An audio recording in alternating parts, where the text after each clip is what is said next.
think it was a year-end celebration in '92, and right before that time, Mr. C had given me a tape from Big Daddy Kane's birthday party, which was one of the first times I think Jay had picked up a mic in a public forum in years, since the Jazzo era. Stop thinking you're making it, son. I'm breaking your tongue. Don't get caught perpetrating the cool ones. He came back and just blew it away. Like, the freestyle was so amazing that, you know, we played it like it was a record in the Source in those meetings we were talking about when we would listen to demos and unsigned stuff. We would play that song like it was out. And so when we saw him resurfacing in the industry, clubs, conventions, I think this was the Gavin convention, like you said, 94, 95.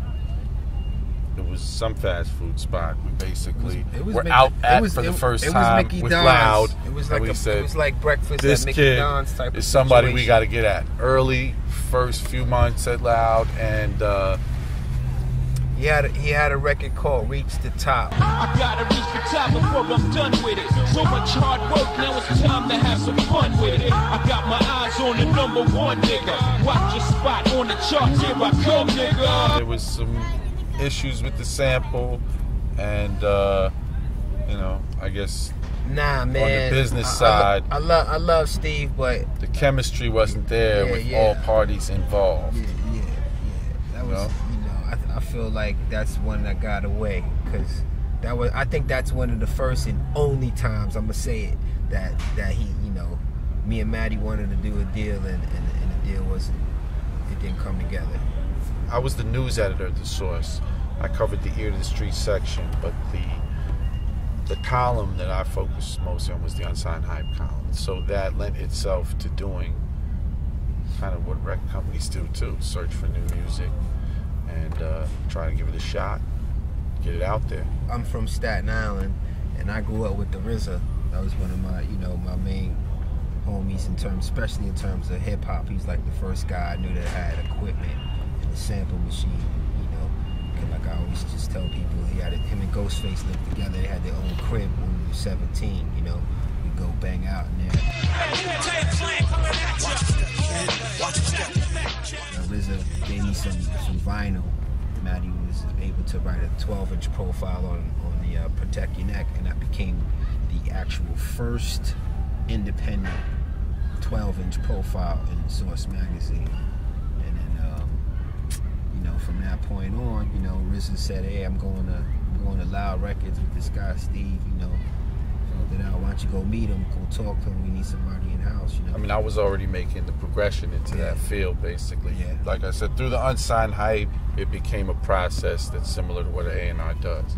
As I started to accumulate a catalog of material, there was a few labels that, already tapped me to go through it. A couple of deals happened, and I began doing some A&R consulting with Payday, Patrick Moxie, at the time when J. Rue happened. You got a freaky flow. Control the mic like Fidel Castro. Stretch, as Scott was saying, started doing a similar thing with Steve at Loud, and he's actually the one who I believe turned Steve on to the Mobb demo that they brought me at the Source when they wanted to give it another go. There's a war going on outside, no man is safe from.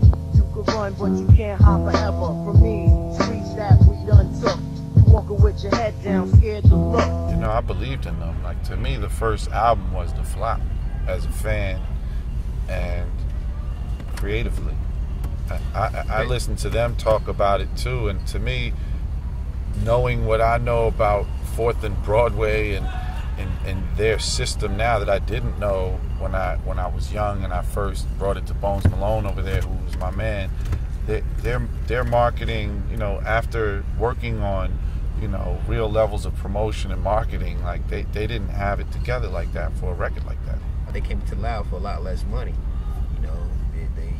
They were happy to see a Matty C and just not go through the whole struggle of just trying to get on again and just be recognized in terms of their talent. Again, like what I saw and what was going on in Queensbridge with them and what they saw with what was going on with Wu-Tang. I remember right before the deal happened at Loud, Havoc being like, yo, it over here because we see what the Wu was doing. You know, it's all so much about chemistry and momentum and timing. Yep. Same thing for them.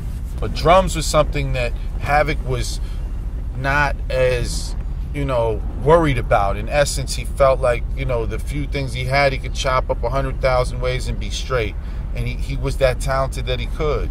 But then, you know, when I brought him to a couple conventions, when he started opening his own mind through other people and checking for different breaks, and it was just amazing how much he started learning, how fast he started expanding the way that he was making beats. And then hence you got Shook Ones Part 2 by that point. Yeah. To all the killers and the $100 billers. Yeah, that drum loop came from the Roosevelt convention. Definitely. Shout out to the Roosevelt Hotel. Check it out now.